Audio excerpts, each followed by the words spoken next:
Daniel C. Peterson has spent his career reading the strongest arguments against the restored gospel of Jesus Christ.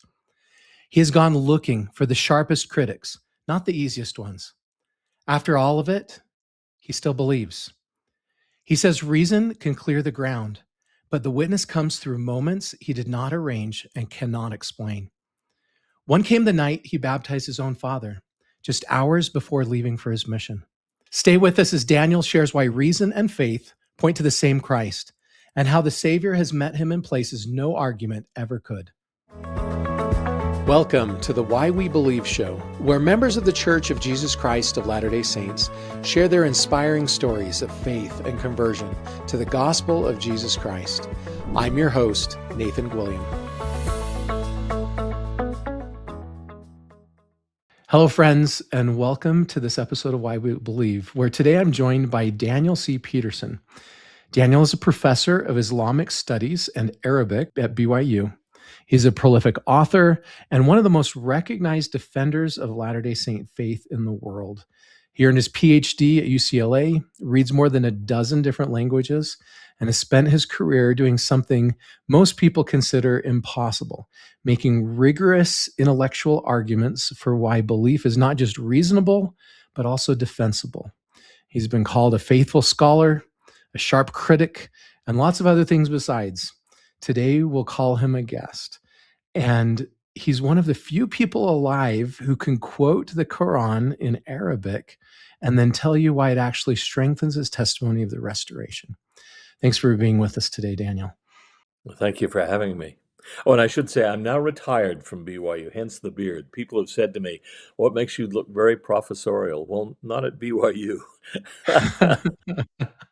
Well, congratulations on your retirement.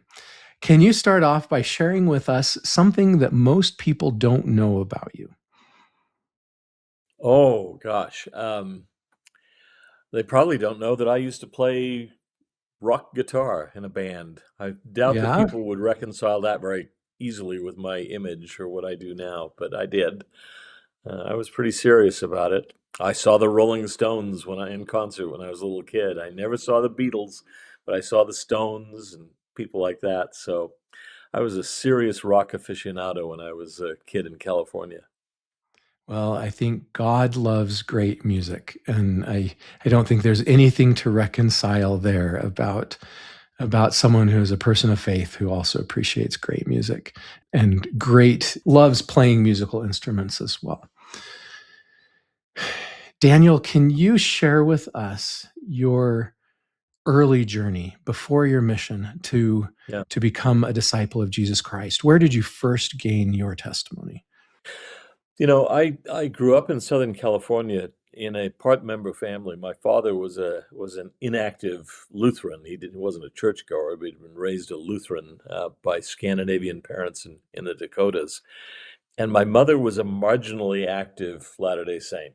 She had grown up in St. George, moved to California when she was in her late teens, and was what I would consider a sort of social Latter-day Saint. She would go to church occasionally. It wasn't a high priority, but she wasn't totally inactive. It was more for social contacts, I think. So I kind of grew up on the periphery of the church. I was taken sometimes when I was young. But there was probably a time in my teens when I considered myself an atheist. I wasn't really committed. And then I remember one day I stayed home from school, and I may have really been sick. I'm not sure. But I may not have been. I don't know. And we had inherited a book from my grandmother called Added Upon. It was a novel, basically a kind of early Saturday's Warrior from the early 1900s, telling the story of the plan of salvation and taking a group of characters from the premortal existence through mortality on into, the millennial reign and then eventually the resurrection. And that book really hit me. I've tried to read it since. I've never managed to. It's very dated, I think, and so on, but it hit me then. I had never understood the plan of salvation in that way, and it seemed to me the most powerful vision of what humanity, what life was about that I'd ever encountered. Church up to that point, it seemed to me, well, occasionally boring, sometimes fun with my friends, but it hadn't really gripped me the way that did. And as I say, I'm not sure I could read the book again, but the concept of the plan of salvation, the plan of happiness, this understanding of human life from premortality on into the future, just stunned me. And I think that was maybe one of the formative elements of my testimony, was catching the vision of what the gospel was really about. Yeah. Yeah, it's interesting how God uses these different opportunities to these different elements to connect Yeah, with his different children, and then that yeah, was the piece that worked with you. yeah, yeah. Could I recommend it to other people? Not necessarily. It might have that impact, but maybe not. But it certainly had an impact on me, and so I began to be interested. I thought to myself, this is powerful. This is really important. And so for a while, I was the active one in my family, not my parents. Uh, and then gradually they came along, I have to say. It was wonderful. I was able to baptize my father on the night that I was set apart as a missionary. And What eventually an we amazing received. experience. Yeah, yeah, it was. It was for me, and I don't think anybody in the ward expected it. His nickname for a while had been Bishop because he was friendly and it helped out at everything the ward was doing, but not interested. And then he turned around, he changed. He ended up about a year after his baptism being in our ward bishopric, which was pretty astonishing. He was bishop in the bishopric. Well, yeah, yeah. Okay, so tell us about his conversion story. How did he come to Jesus Christ? Well, he and I used to have discussions as I was becoming active, arguments, but I don't mean that to say they were angry. They weren't, but I would try to make the point. I was trying to win him over, and he would resist. He'd raise objections and so on. And I had an older brother, 10 years older, actually a half brother. He was not my father's son. His father had passed away when he was a baby, and so my mother had remarried. But at one point, I just thought, well, it's hopeless. My father's not interested. He's just not interested. And so I just kind of stopped. And apparently, he went to my brother at one point. My brother told me this, that he said, well, doesn't Dan care anymore? He doesn't bring it up anymore. And my brother said, well, he thinks you're hopeless. Oh, You're not going to join. My brother had become active by that point too. And and so I think that bothered him. But another element in his conversion was that he began to read books by people like Hugh Nibley, especially Hugh Nibley. And he yeah. told me at one point that the thought suddenly occurred to him, could this possibly be true? It might actually be true. He'd never really thought of that before. It was just, nice people and so on, but kind of silly. But it might actually be true. And so that, I think, was one of the things that pushed him over the edge, if you will. And so we had a party back when you did those things. I guess we still do them a little bit. The night I was set apart as a missionary. Well, the Sunday before I went into the mission home, and members of the ward came over. The bishop came over, and my father went up to the bishop and wanted to know, would it be possible for him to be baptized that week? And I think the bishop nearly fainted. There had been no sign of this. Um, and he said, well, yeah, I think we can arrange it. So we did. I went up to Salt Lake, I think, on a Tuesday or on a Wednesday, I think, and for the mission home, and I baptized him on Tuesday night, and my brother confirmed him. So that What a was a great way big to thing kick for off your us. missionary service. Yeah, Yeah. it was a really good way to start the mission, and I went to Switzerland, which was a really tough place to be a missionary. So in a way, it was kind of downhill after that. So But that tell was a us about your good mission. How success. did your mission shape you and help you come closer to Christ? Well, it was difficult. I realized sometimes that I'd gone weeks without even seriously thinking of getting a convert. Finding somebody who would be baptized. My job was to get up in the morning and tough it out and knock on doors and be faithful, but nothing was going to come of it. And so, it was tough. It developed discipline. There were a number of people in that mission at that time who went on to really successful lives, and I think partly having been through that crucible, if you will. was a really important thing for them, and we remained close for a long time. It was a small mission, very small in terms of missionary numbers and area and so on. Um, so that was, these people have remained lifelong friends. Some of them actually ended up being colleagues at BYU, still very close friends. And and so that had an impact, but I also learned that there were sometimes things that you could know. I'll give you one example. Things that you could know in no human way, but that you might not interpret correctly until after you saw it come true. I'm being very specific about this. I went once with my companion and we knocked on a door in an apartment building, and a woman opened the door. And as soon as she opened the door, I thought, she's going to join the church. Well, that thought had never occurred to me in any other instance in Switzerland ever. And so she invited us in, and we taught her, I think, 2 or 3 discussions. And then she said, "Well, I'm not interested. Don't come back." And I thought, well, so much for that revelation. I thought I'd received inspiration that she was going to join the church. Well, what happened is that a year later, we shut down the area because it was a tourist area in the Alps. We shut it down for the summer, and then a new set of missionaries came in, and they went through the records, saw that we had taught her something, went and checked on her, and she opened the door and let them in, and she did join the church. Now, what I learned from She that is, was A, ready the finally. inspiration was correct, but my view of the timing was not. She joined a Yeah. year later than I expected, but it was valid inspiration. It hit me completely out of the blue, and it's just one of many cases in my life where I've known things not by a vision or something like that necessarily, but just you suddenly know something and it comes true, and you know it will. It's different from other things like that, and that was a case of that happening for me. Yeah. I love it. Thank you for sharing. Your mission is to demonstrate that belief in Jesus Christ and his restored gospel are Yes. not a retreat from reason, but an engagement with it. And that the Yes. most honest intellectual path followed faithfully leads not away from faith, but towards it.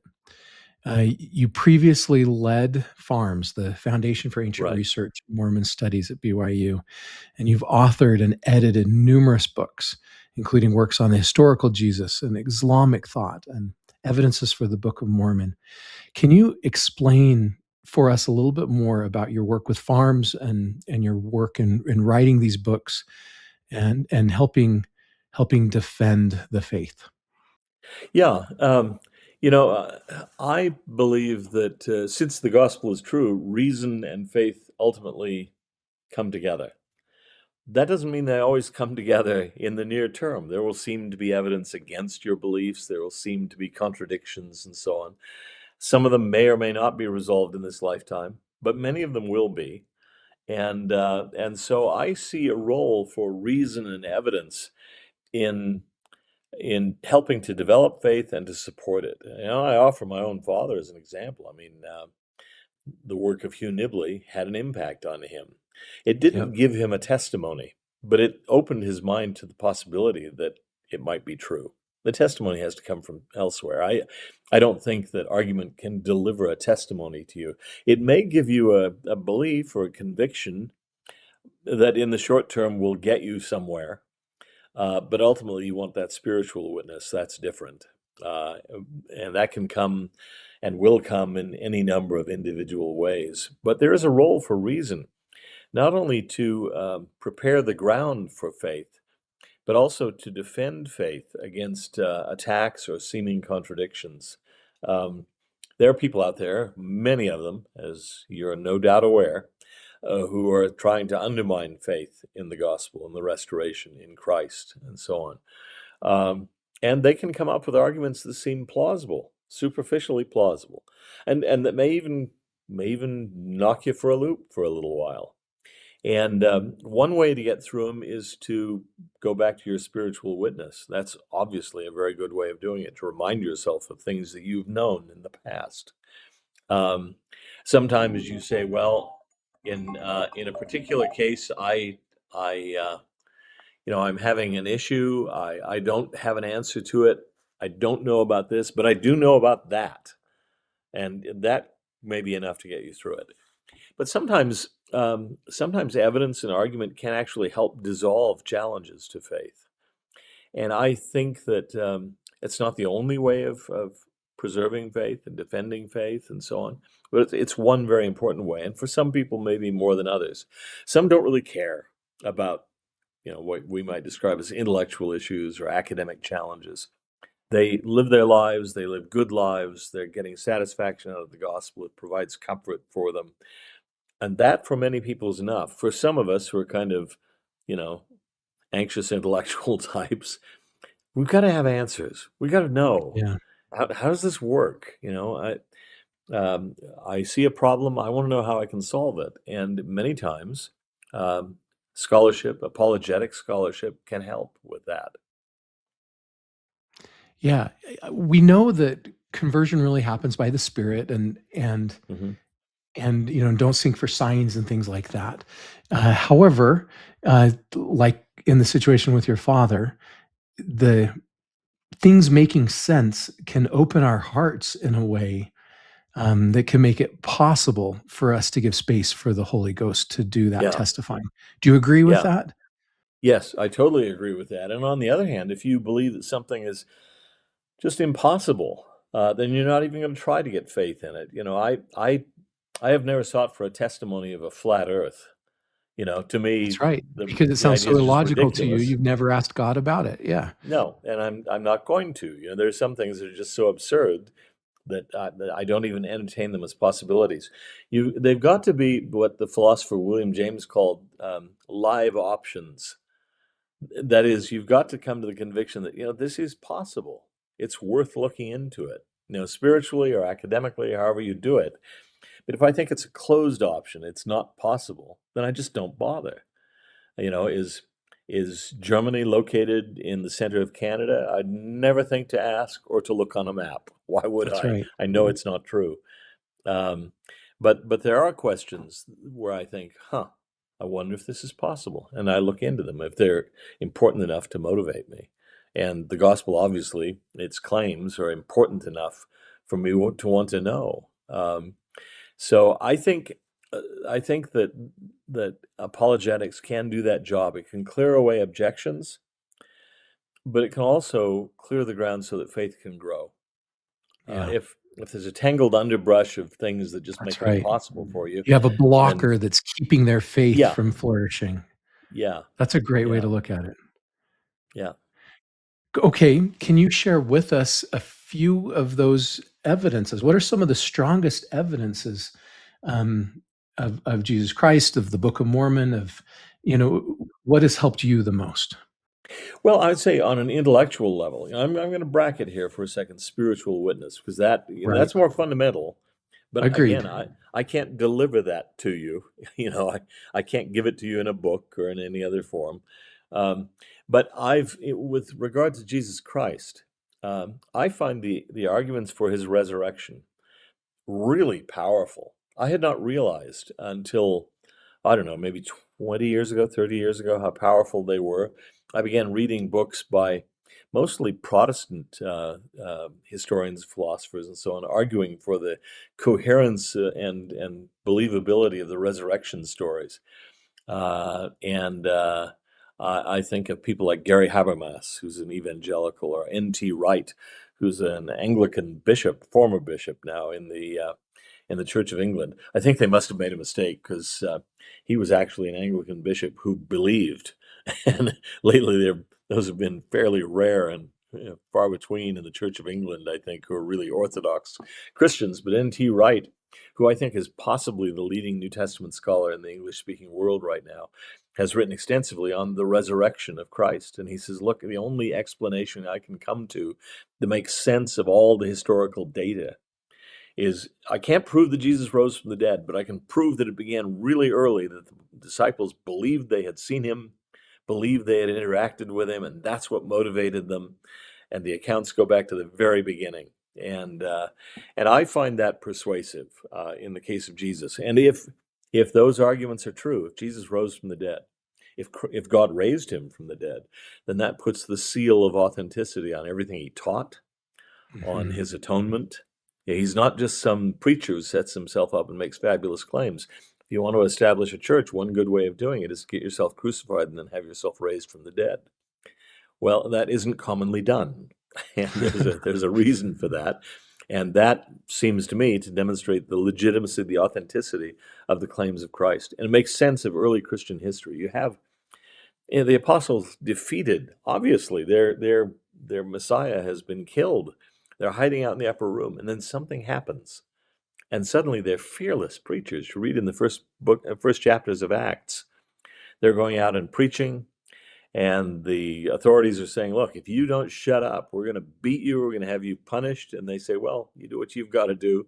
We'll do what we have to do. I mean, something has transformed them. And the best explanation for that is they really did encounter the risen Christ. And after that, Yeah. what else matters? Oh, who cares? Yeah. Christ could have left and not been killed. He could have left Jerusalem Yeah, before all that fell apart, and he didn't. Right? right. A further testimony of that, and the apostles, all of them could have avoided their martyrdom, except for Yeah, John, who wasn't martyred. But all of the rest could have avoided their martyrdoms, and they didn't. Right? They stood in their faith. Further evidence right. that they believed and knew what they were saying was true. Their faithful witness is powerful, powerful testimony. And I've run into people who say, well, they faked the resurrection. Oh, yeah, that's a brilliant career plan. Let's make up the story about this guy rising from the dead and then go out and get ourselves crucified and beheaded and so on to spread this false story. And that's one of the dumbest things I've ever heard. Now, what was in it for them? Nothing. Yeah, yeah, unless it's true. That's And, right. in the case of the Book of Mormon, well, I'm impressed by the witnesses to the resurrection. I'm impressed by the witnesses to the Book of Mormon. If I were going to pick a single set of data, I suppose, I'm really persuaded by the 3 and the 8 witnesses and what I call the informal or unofficial witnesses. There are probably another half dozen of those. And I just find them very hard to get around. Again, even after they've become disaffected from the church, they stand by what they saw. And I don't care about their theological opinions or even their opinions of Joseph Smith. I care about what they saw in their experience with the plates and in 3 cases, the angel, and so on. And they strike me as respectable, sane, honest. In the case of David Whitmer, pugnaciously honest. I mean, he's honest to a fault. I mean, he just is. He's a curmudgeon, but he will not back away from what he saw. That makes him a really powerful witness to me. They all are. And so we actually did a film back in 2021 called Witnesses that tried to tell the story of the 3 witnesses to the Book of Mormon. And I hope people will see that. When I ran into some people who said, "Oh, we have to do a film about the witnesses," I thought, "You're kidding. I've been looking for people like you for decades. Never thought I'd meet some people who would want to help me out in this." So we did a theatrical, dramatic film about witnesses, and then followed that up with a documentary called Undaunted Witnesses. And then we did 6 Days in August about the transition from Joseph Smith to Brigham Young and the 12. And now we're doing something called Becoming Brigham, which is an ongoing set of documentaries about the rise of the 12 to leadership, Brigham Young's career as leader of the 12, leader of the church, his character, and so on. I find that Brigham has been, in many cases, sort of thrown under the bus by some people, including, to my shock, active, faithful members of the church who say, well, the Lord can work through evil men. Well, I mean, obviously he can, but I don't grant that Brigham was evil. I think he was the Lord's choice, and clearly so. So we're trying to make that point in this Becoming Brigham series, which is available online, by the way, at no charge. I can do the commercial because I'm not making any money from it. Yeah. So where can people go to watch that? If you go to becomingbrigham.com, Okay. you'll find those videos there. 14 have gone up so far. There will be eventually about 70 or 75 of them. They come out every Monday. And then the movies, the feature-length movies, are available at a site called the Witnessesinitiative.com, I believe. Okay. witnessesinitiative.com, and I really want people to see those. I mean, I will make nothing from them. There's a stupid mistake on my part. There's nothing in the contracts or any legal material that grant me a nickel. What was I thinking? Um, Well, you were so thinking you wanted to share the message and build the kingdom, and yeah, that is what we were thinking. So that was your now they're motive. made. I want people to see them. That's right. Talk to me about this series, this Becoming Brigham series, maybe a story from that really resonated with you. Well, one of the things that resonates with me is Brigham's total faithfulness to Joseph Smith. It's astonishing how committed he is. Brigham, no one's ever accused him of being a weak personality. This was a strong, strong guy.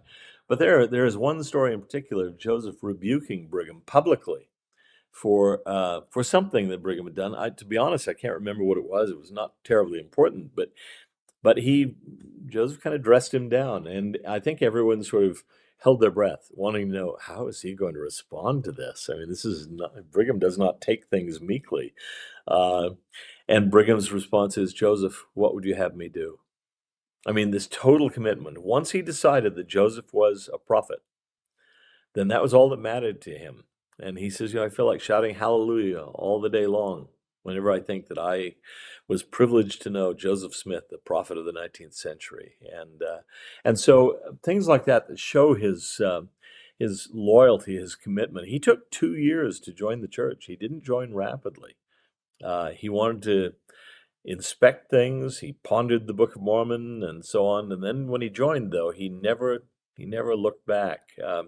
So we have a scene in 6 Days in August, for example, and people know this story, where Brigham and several of the other apostles go into Missouri because Joseph had said, well, you're going to undertake a mission to England, and you should take your departure from far west Missouri, from the temple site, and then go to England from there. Well, that made sense when the saints were living in Missouri, but by the time the date came around that they were supposed to do that, they'd been driven out. They were in Illinois. So I think Brigham could have been pardoned for saying, well, this no longer holds. We'll leave from Illinois. I mean, Missouri is the wrong direction from England. Uh, but this illustrates Brigham's commitment. He says, no. Some people had said this is one prophecy of Joseph Smith that won't be fulfilled. I'm not even sure it's a prophecy. I think it was instruction. Brigham says, oh, no, it will be fulfilled. So they sneak to the temple site at the crack of dawn, lay a cornerstone for the temple, and take their departure for England from Missouri, from far west Missouri. I mean, this strikes me, too, as kind of Brigham-esque. Brigham decides, okay, we've done it. He then goes by the house of one of the apostate Latter-day Saints in the area and knocks on the door just to let him know, we were here, the prophecy has been fulfilled, and now we're headed to England. So that seems to me so Brighamish in a way to do that. But he was totally dedicated to doing what Joseph Smith revealed, and when the succession comes up, there were a lot of people claiming leadership of the church. The only group that wanted to carry out Joseph's full program, which included some contradictory things, seemingly contradictory, like finish the temple and then abandon it and go west. The only ones who were really wanting to carry out the whole program were Brigham and the 12. And that is Brigham's contribution. I believe that had Brigham not succeeded at the leadership of the church, we would be a very different church. I'm not sure we would have survived, but we would have been something like the Community of Christ, the RLDS church. No temples, not really. Just what has now become a kind of odd Protestantism with an extra book. But the whole program of Joseph Smith was preserved by the action of Brigham and the 12. And so that's one of the points we're trying to make. Yeah. You've spent your career reading some of the strongest arguments against the church, Yeah. from critics, from academics, from people who have left the church.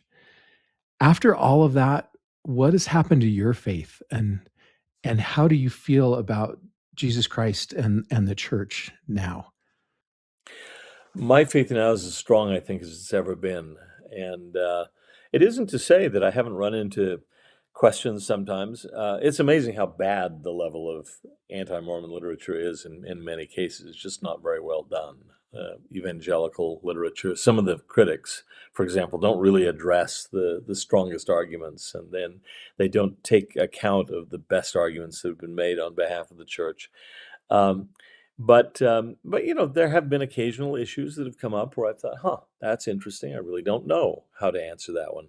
In those cases, I say, and they have never been central, but in those cases, I say, well, there are certain things that I know and that I cannot explain away, and therefore this thing, which puzzles me, I'm content to struggle with it for a while. I've seen so many cases through my life where issues that bothered me at one point have dissolved later on, simply because I learned something new that took them off the shelf, or they got rid of them, or in some cases they just dissolved because I realized that they weren't as important as I'd thought they were, and they just don't matter that much.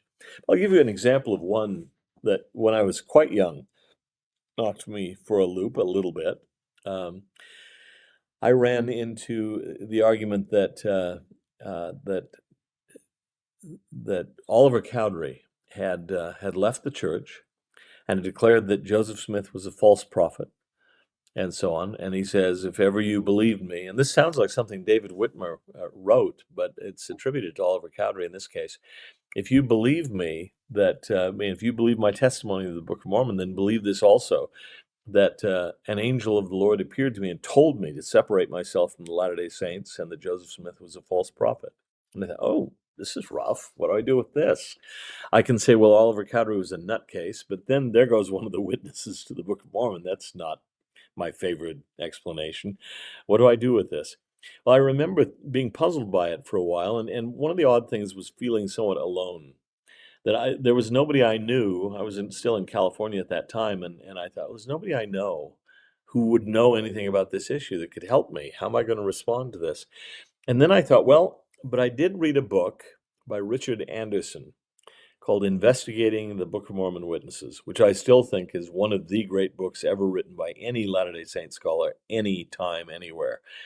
And I thought, well, he must have said something about this case. I just, when I'd read it, hadn't been paying attention. That wasn't an issue for me.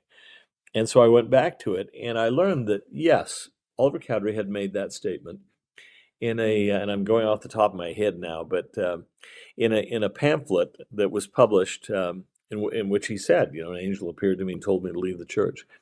But that pamphlet has no known existence prior to 1906, when it was discovered by the secretary of the National Anti-Mormon League. And in fact, it's almost certainly a forgery. Even some critics of the church now acknowledge this is probably a forgery. The thing I should have thought about was, but Oliver Cowdery came back to the church. Yeah. If he really thought Joseph was a fallen prophet and an angel had told him to separate himself from the church, why would he do that? That doesn't make any sense. And we know that he was questioned by the brethren before he was rebaptized. We know that, as far as we can tell, he was never asked about this pamphlet or this brochure. Why? Because it didn't exist. They'd never heard of it. Neither had he. Nobody had. And so, the thing dissolves. But I can imagine being really, troubled by that. And if you didn't get an answer somewhere, thinking, well, oh my word, what do I do? What do I do? My response would be that now, especially more now than ever, there are good answers to a lot of these things. If you look, you'll find them. There are almost no arguments that have been made against the church that haven't been responded to. Now, I'm happier with some of the responses than with others, but there's almost always a response. And so you're not alone. Other people have looked at these things, and there are resources online. If you go to faithful resources like FAIR and the Interpreter Foundation, which I lead, FAIR, which I'm involved with and have been since it started, and things like that, there is good stuff out there if you want to look. And there are just no knockdown arguments against the church. They don't exist. I would have run into them, I'm positive, if they existed, and I have not. And I think I've tried really honestly to look for them. I mean, I go out of my way. There's some sort of madness here, but I go out of my way to find the best arguments and see if I can deal with them. Um, and I just haven't found anything that I thought was that strong.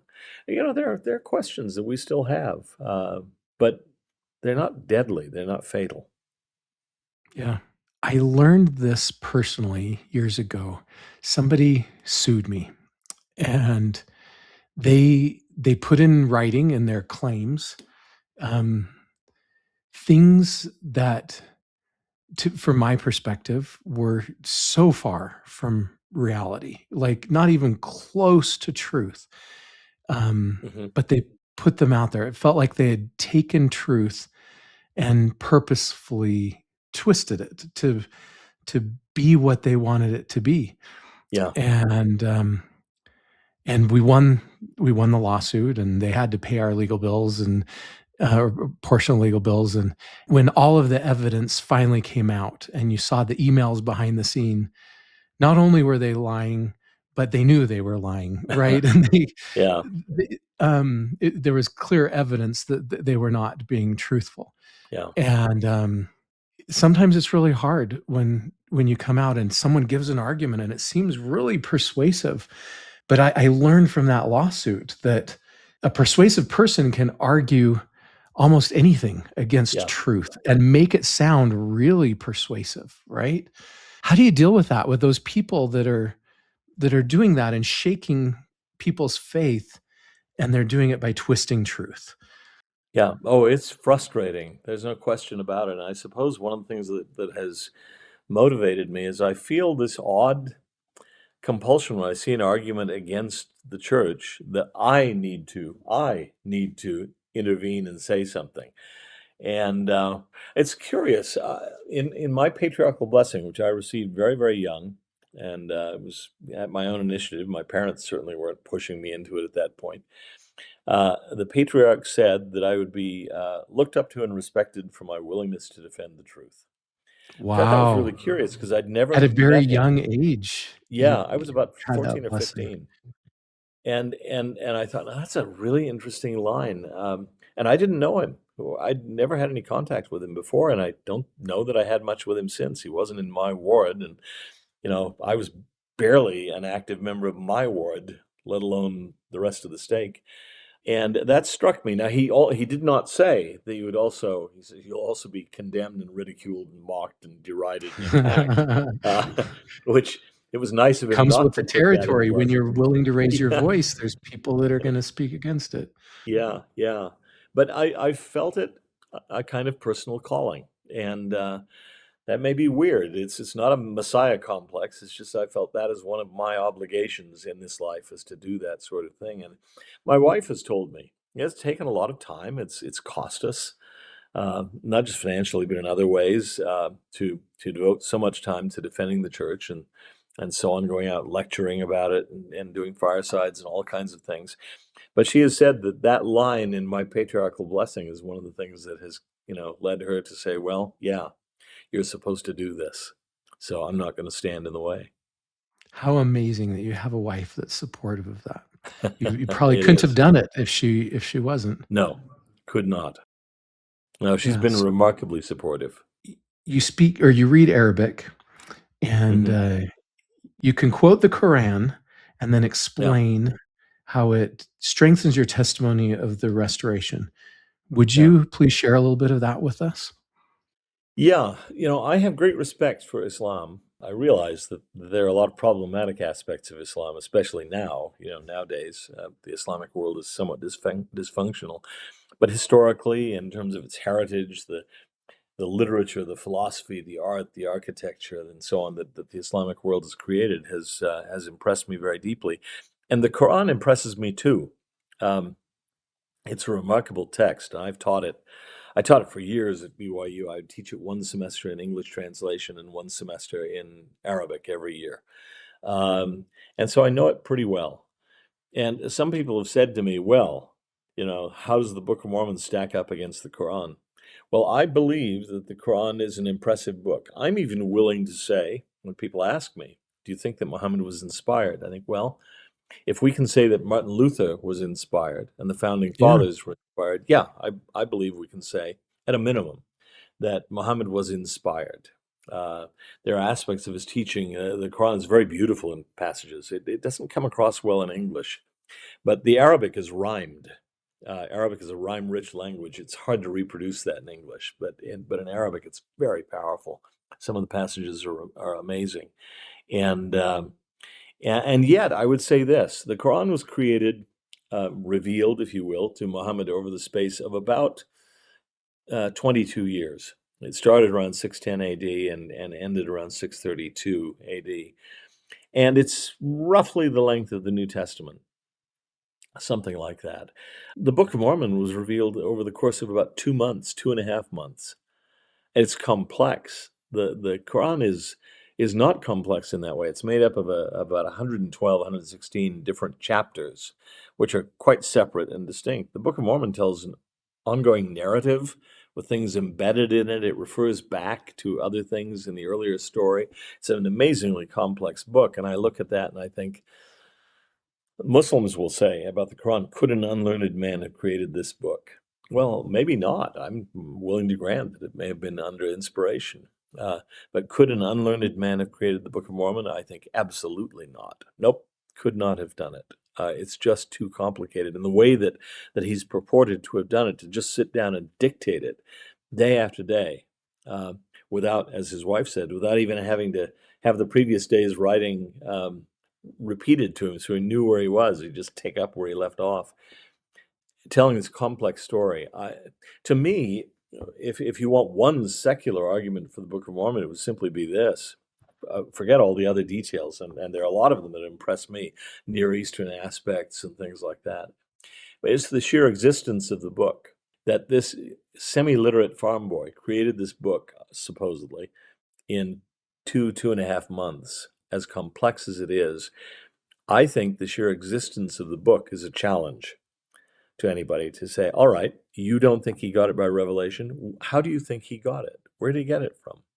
All the old theories about him having a hidden manuscript have basically gone away. Nobody believes them anymore. I mean, this balding manuscript theory and things like that, I don't think it has a serious historian or academic backer anywhere anymore. We now know he didn't do that. He just dictated it off the top of his head, if you will, or by revelation, as I would prefer. You've studied the Book of Mormon deeply. You've studied church history deeply. You've studied the world's greatest religious traditions more deeply than almost anyone. So after all of that, Daniel, what makes you certain that this is the one that is true? Okay. I'd say that one of the things that impresses me most now, I'm speaking again here now on an intellectual level, not talking about spiritual experiences, which are more fundamental. But I'd say that one of the things that impresses me about the Restoration is how well it answers questions that are big questions in other religious traditions. And all of this coming through the mind of an untutored frontier farm boy, where he settles questions that have baffled philosophers of religion, theologians for centuries. And I'm impressed by that. Fawn Brodie, wrote a biography of Joseph Smith. I think it's more like a novel in some ways than a biography, but she says, well, it sort of started as a prank. He claimed to have found these plates, and his parents believed it, and he just kept going with it. And it's an incredibly stupid explanation to And my she has mind. no evidence of that in any No, way. It's just no. something she came up with. He's Yeah. just kind of making it up on the fly. Well, what an amazing thing then for him to have come up with this wealth of doctrines and insights and so on that are so profound, and that I don't think we've even begun to scratch the surface of, really, in the church. There's just a lot more there that we haven't plumbed the depths of. That impresses me. It impresses me that the gospel can hold its head up among great world religious traditions. We don't have to be embarrassed by the answers that it gives us. They are really, really deep and really soul satisfying, I think. And so I have not found myself challenged by the study of world religions. I find in many of them that there are points of commonality. There are areas where I think, oh yeah, they've got that. Or here I think we have a better answer. Or, we see this similarly. Maybe the language is a little different, but we're kind of on the same wavelength. How did Joseph come up with this? Um, but I have not found in any way my commitment to the gospel weakened. I remember an experience I had for at least 6 months in Cairo. I had the opportunity of studying one-on-one with a Dominican Catholic priest there, Father George Anawati, who was a very famous scholar of the history of Islamic philosophy. And we read his philosophical texts one-on-one together. And he got a huge kick out of the fact that I was a Latter-day Saint. He for a long time would go over once a year and teach for a term at UCLA from Cairo. And so he'd seen the LA Temple and he knew something about Latter-day Saints. And so he'd come in every week and he'd bring in some tea and he'd say, "Can you have some tea?" "Oh, no, sorry, you can't have tea, can you?" Or next week, "Here's a cup of coffee." "Oh, I'm sorry, you can't drink coffee." One week he brought in a Cadbury chocolate bar and he said, "Oh, can you eat chocolate?" And I grabbed it and said, "Yes, I can." Uh, I loved him. He was a wonderful, wonderful man. I remember at the end, when I was about to go home, when I was done with him, I gave him a copy. I had a copy sent over of the triple combination, or somebody brought it over for me in leather to deliver it or donate it to the Dominican library there in their institute there in Cairo. And he said, wonder where I should put this. He said, "I know. We have Islam, we have Christianity. So I'll put it in limbo." You know, but then he asked me at one point. He says, "Now," I told him my wife had just had a baby, our firstborn son. And he said, "Well, what did you name him?" And I said, "Well, we named him Joseph." And he said, "Oh, is he named after Joseph Smith?" And he said, "Is he named after Joseph the carpenter?" And I said, "No." "Is he named after Joseph Smith?" I said, "No, not really." I had found out that I was a descendant of Joseph Knight, and so I gave him a Oh, name, wow. Joseph Knight name.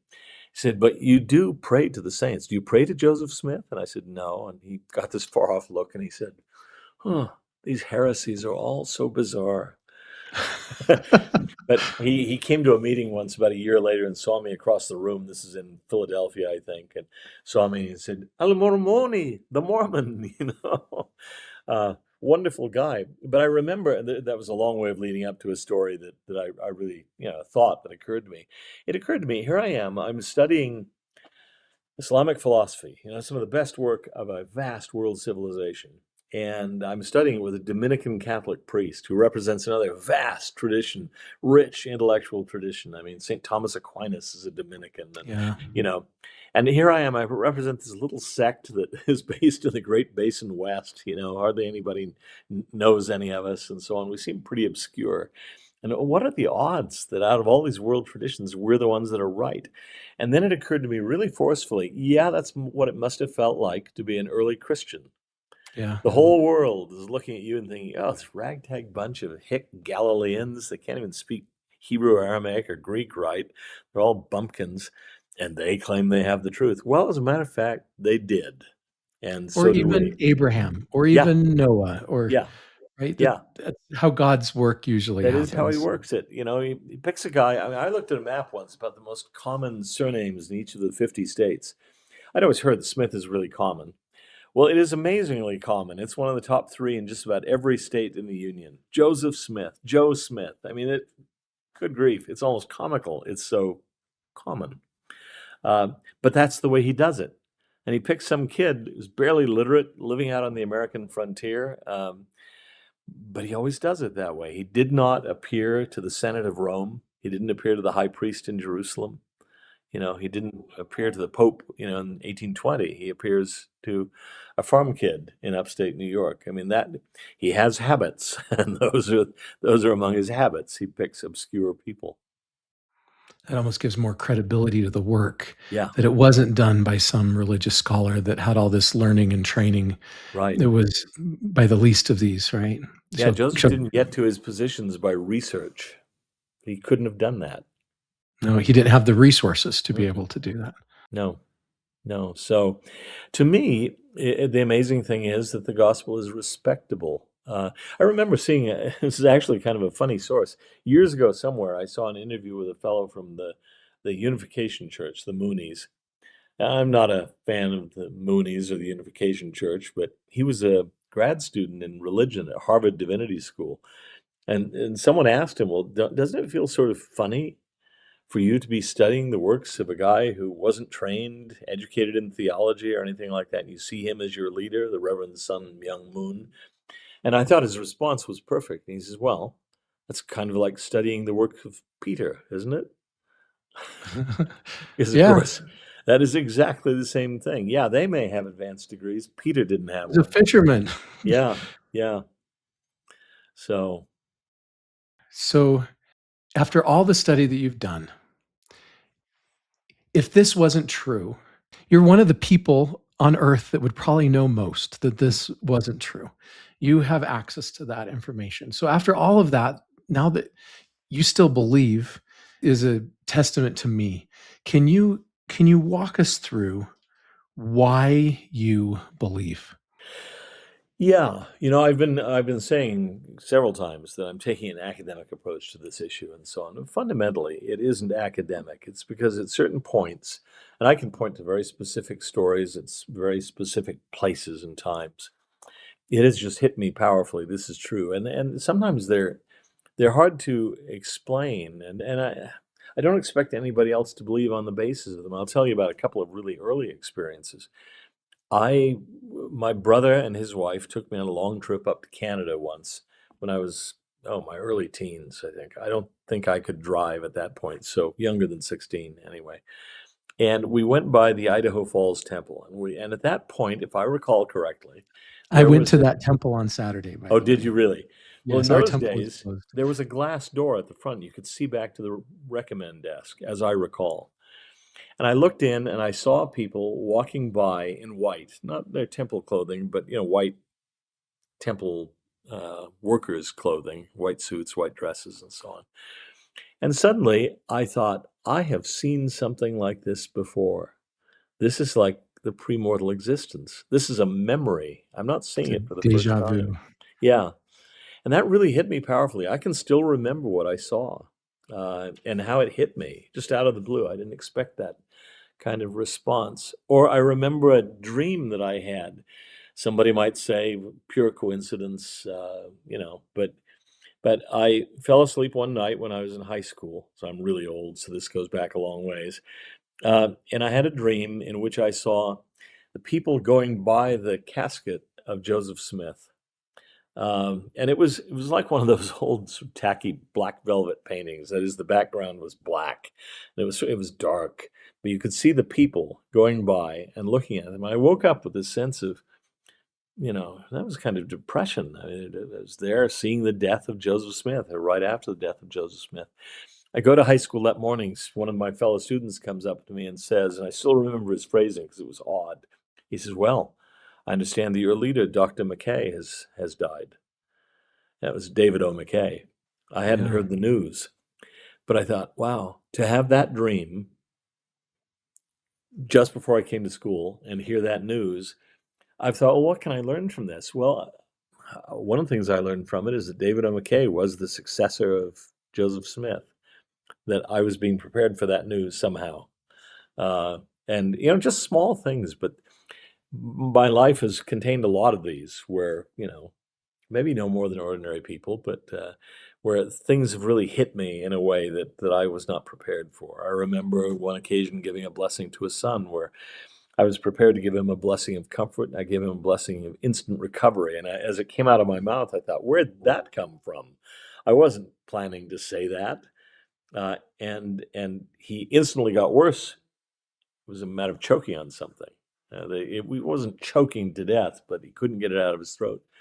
And it came out within 20 seconds. And I thought, now that was not me speaking. I was horrified at what I'd said, but someone else took over my voice and said it through me. And I just experiences like that where I think there's something else here, you know, that's going on. And there are Yeah. lots and lots of stories I could tell like that. And cumulatively, they have a powerful impact. Yeah, they're the drops that fill the ocean. Yeah, They're the yeah, the sand that fills the shore. It is true. The cumulative whole is true. yeah. And I know we've been talking about these logical evidences. And I know that faith isn't really found in that, right? They help us and they help us get to the spot. But I know in the end, true faith comes through the Holy Ghost. Any last thoughts that you have about obtaining that witness through the Holy Ghost? I'd say you have to be patient. I mean, the Book of Abraham passage, where Abraham says, "Long I have sought thee, and now I have found thee," basically. It's in the Lord's timing. He doesn't come. Well, as C.S. Lewis puts it about Aslan, his Christ figure in the Chronicles of Narnia. He says he's not a tame lion. He doesn't come when bidden. You don't say, "Here, kitty, kitty, kitty," and he comes. He comes when he chooses to, and for reasons that he knows, but we don't necessarily know. So his timing is not ours. But if we're faithful, I believe that it will come for all of us. Now, we can talk ourselves out of it. I know someone very, very well who has told me he doesn't believe anything anymore. But then I talked to him, and he says he had experiences when he was reading the scriptures where suddenly he felt peace and so on. It just came over him, but he talked himself out of it, like Laman and Lemuel. You can do that. The Lord rarely comes and clobbers us over the head with a sledgehammer. So if you want to disbelieve, you can maintain your agency and disbelieve.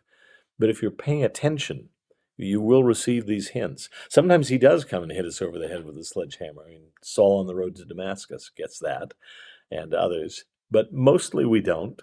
He'll communicate with us in ways that we can accept or reject. This one chose to reject, unfortunately. And he says, "Well, I told myself, no, this is just me convincing myself." And I said, "But you felt something really powerful." "Yeah, I really did."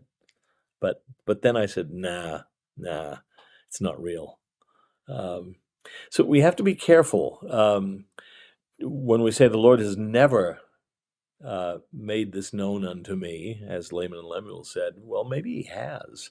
And we should be careful not to be too gullible, but also not to be too skeptical, where we brush Yeah. off everything he's trying to say to us.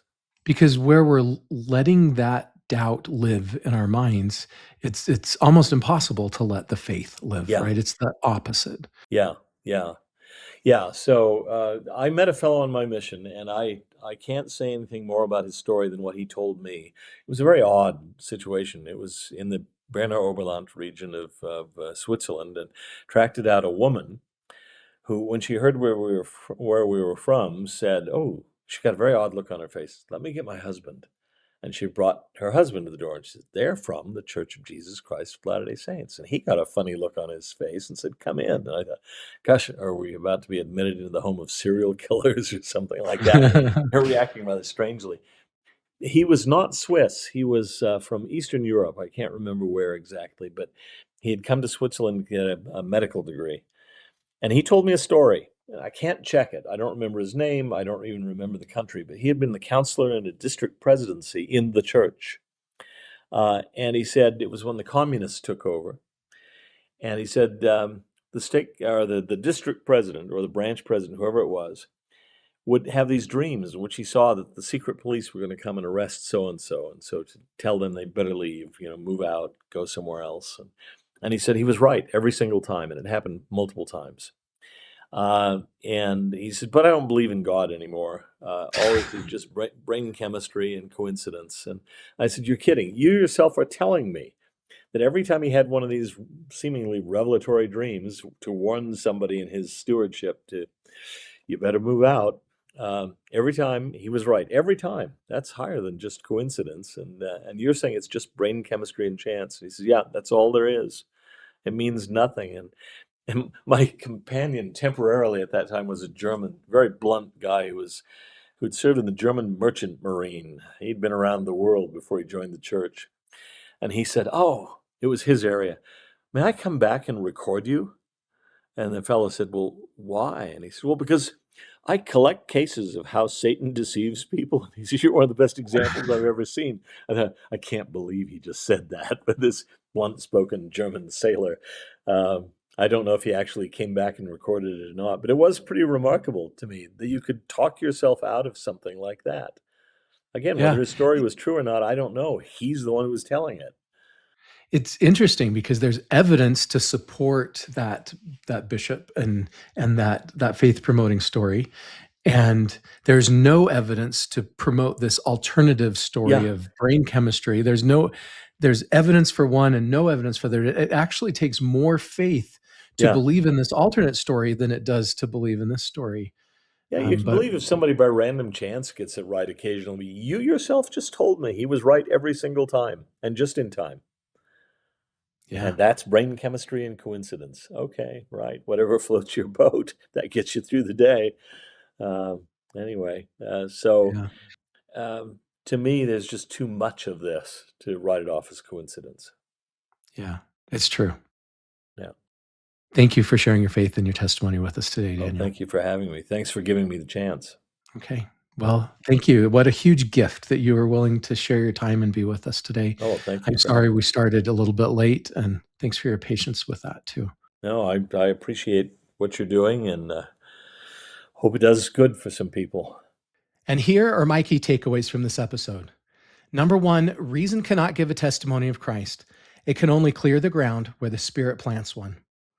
Number two, the Holy Ghost speaks just quietly enough that we can still choose. Number three, God's timing is not ours. An inspired impression may take a lifetime to fulfill. Number four, God's pattern is to call the obscure and unschooled to do what no scholar could. And finally, number five, the existence of the Book of Mormon is itself the strongest evidence that Joseph Smith was his prophet. If Daniel's witness has helped strengthen yours, please take a moment to help share this episode. You can leave a rating and review for Why We Believe and add a comment telling us which part of Daniel's journey resonated with you so more people can find these episodes. And please visit whywebelieve.com to download your free guide with 13 strategies to increase faith in Jesus Christ to support you along your journey of faith and testimony.